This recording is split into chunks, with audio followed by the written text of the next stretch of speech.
We cannot incarcerate our way out of violence. We've already tried that, and we've ended up with the largest prison population in the world without solving the problems of crime and violence. The addiction on jails and incarceration in this country, we have moved past that. It is racist, it is immoral, it is unholy, and it is not the way to drive violence down. So that right there is Chicago Mayor Brandon Johnson giving an impassioned speech about how mass incarceration definitely 100% doesn't reduce violent crime, and in reality, in actuality, we've tried it, it's absolutely failed, and in addition to that, it's evil, white, and racist in order to do so. Now, of course, Brandon Johnson is on the defensive in terms of his woke criminal justice policies after a man who was released 72 times, that was his criminal record prior to the action that we're talking about, set a 26-year-old woman on fire on the train. So of course, because that was a black man, a repeat offender who attacked this woman for no reason, and Brandon Johnson doesn't want to face the reality, the topic is about how mass incarceration and locking people up 100% would not have prevented this, and it's racist for you to think it would because the black man is the one who committed the crime, therefore it has to be a story about evil white racism. Now, of course, this is ridiculous, this is absurd, this is something that we 100% are going to take down and dismantle throughout the course of this video. But before we do, I want to thank everybody who supports this channel via actualjusticewarrior.com/join. Give me the money. Give me the money. Okay? So I have an entire video on this channel about how mass incarceration 100% worked in reducing crime in the United States of America. In fact, you can look at charts of prison population to violent crime in this nation, and what you ultimately end up discovering is that yes, when you had prison populations lowering, you had a massive crime increase. When that started to invert, guess what? Crime ended up falling in response to that, and this is because incarceration has a very simple and basic philosophy behind it. And no, it's not deterrence, no, it's not rehabilitation, it is incapacitation. When you remove people who are repeat offenders from society and you put them in prison, guess what? Because they're in prison, they're not out in society repeat offending. It is called a mechanical way to lower the crime rate in this nation, and absolutely 100% it definitely worked. And again, all you need to do is look at what happened when prison population was declining, when we embraced the medicalization of criminality and how it wasn't really the fault of the criminal, it must have been the fault of society, because that led to the greatest crime increase in the history of the country. The Great Society welfare programs that were meant to address the root causes of crime led to the greatest crime increase, the greatest crime wave that was decades long in the history of the country, and it wasn't changed until the mid-90s when the tough on crime movement really gained steam. Again, these are objective facts, these are realities, this is something that you cannot ignore, you cannot deny, and this is why every single argument the left has against incarcerating repeat offenders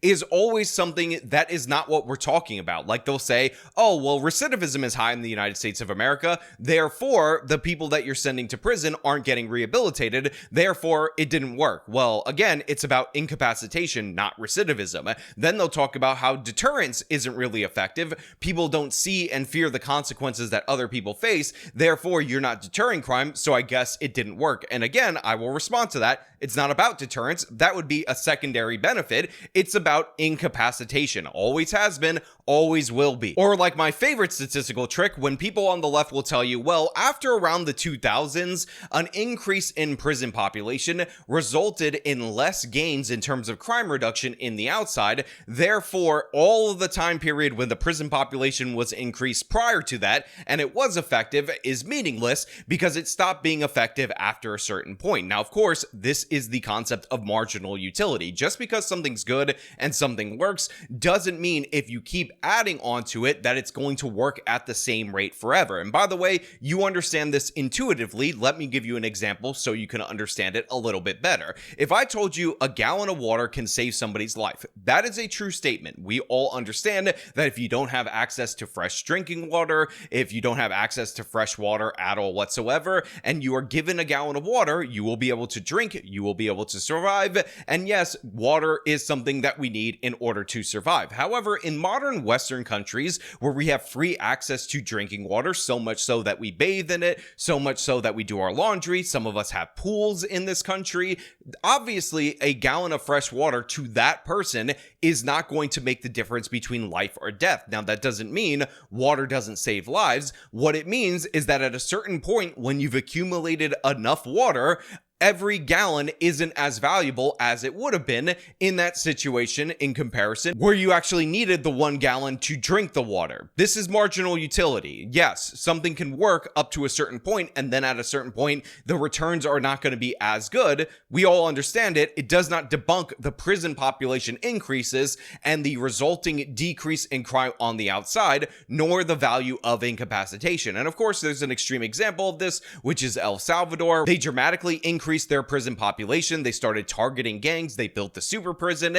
And of course, El Salvador went from a place that 10 years ago was the most dangerous place on planet Earth, where 1 in every 10,000 El Salvadorians were murdered in a single year, to the safest place in the Western Hemisphere because they locked up their gangs, their repeat offenders, because guess what? Mass incarceration obviously does in fact work. Now, that's not to say that there's no trade-offs, that there's no cost or any of that, but the thing is, those are rational counterpoints to whether or not this is the best strategy, but the left does not argue on a rational basis. They make the case that it's racist. Again, white girl gets burned by a guy who was released 72 times. He was released recently over the objections of the prosecutor because the judge said, I want to give him an ankle monitor because he's an innocent Beba Angel Aladdin, definitely on the cusp of reforming tomorrow, and he set a woman on fire, laughed about it when he was arrested, basically ruined this poor girl's life, and we're supposed to pretend that locking him up after 50 arrests wouldn't have spared all those additional victims.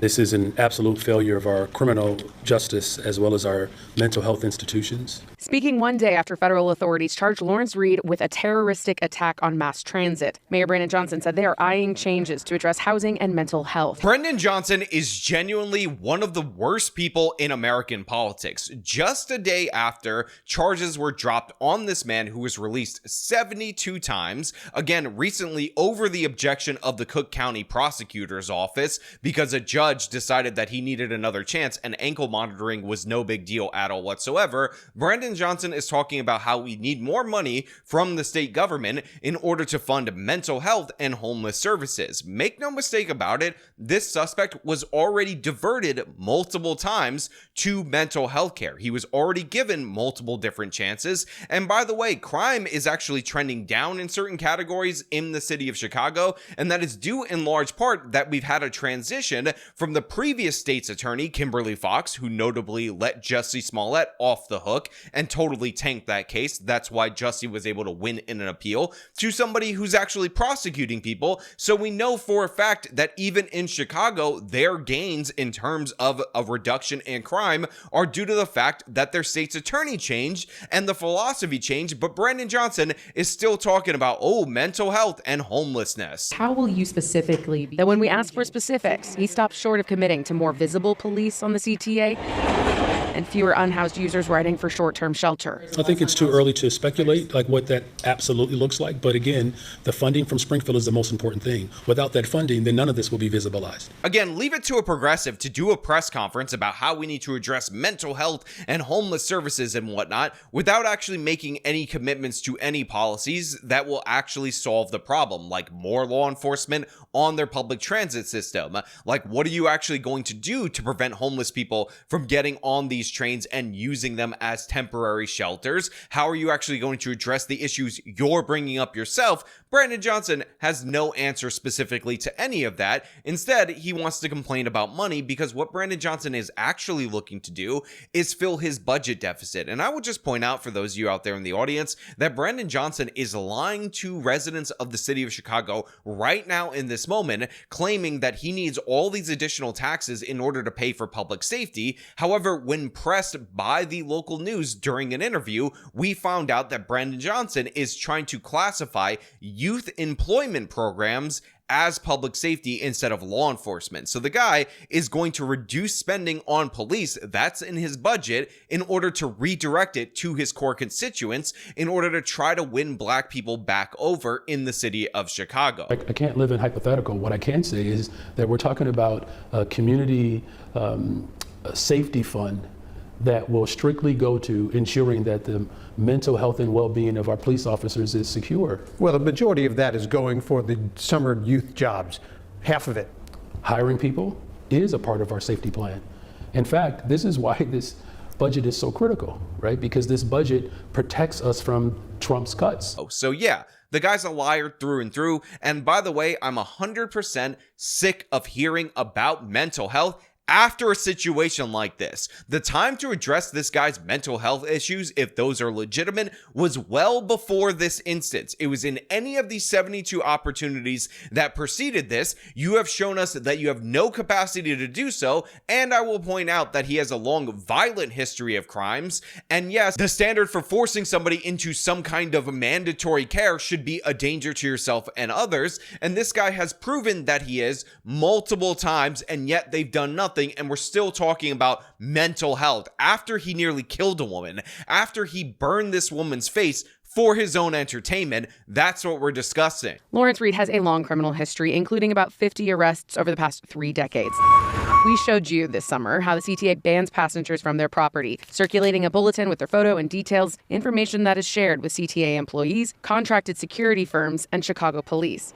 But CTA employees tell us they never took such actions against Reed, who did previously plead guilty in January 2020 to breaking the windows on an O'Hare Blue Line train and was sentenced to 2 years probation for that crime. Reed was also the suspect in an active aggravated battery case from August, accused of hitting a social worker at McNeil Psychiatric Hospital. A judge ordered him onto electronic monitoring, though her handwritten notes don't show why she made that decision. So that August crime right there could have been the point where they put a stop to this. They tried the woke nonsense. They tried the non-law enforcement interventions. They put him in a psychiatric hospital voluntarily, of course. He wasn't forced to be in there, and they had him meet with a social worker in order to talk out his issues. But what did he do in that scenario? He punched that woman in the face. He ended up chipping her tooth. I believe he caused her a concussion, damaged her optic nerve in her eye because he punched her square in the eye. And yet a judge looked at that and decided, you know what? No big deal. Innocent Beba Angel Aladdin, he was already in a mental health hospital, but I'm not gonna actually remand him to the custody of that hospital or to the custody of the Cook County Jail. He's gonna give him more freedoms, which was an ankle monitor that allows him to be out for 40 hours a week. Presumably, she thought he was an upstanding citizen who was just on the cusp of getting himself a job because she didn't think it was that big of a deal. Again, even noting that he had a lengthy criminal history. So you already tried the woke nonsense before he set a woman on fire. You already tried the social worker and the mental health care, and guess what? He cracked the face of that social worker, seriously injured her, and then you released him with an ankle monitor. And by the way, this obviously is down to criminal justice reforms signed by Governor Pritzker, which of course mandates that judges look at ankle monitors to solve absolutely every single problem. It's called the Safety Act, and it has led to disastrous results like this. So now a woman is permanently scarred,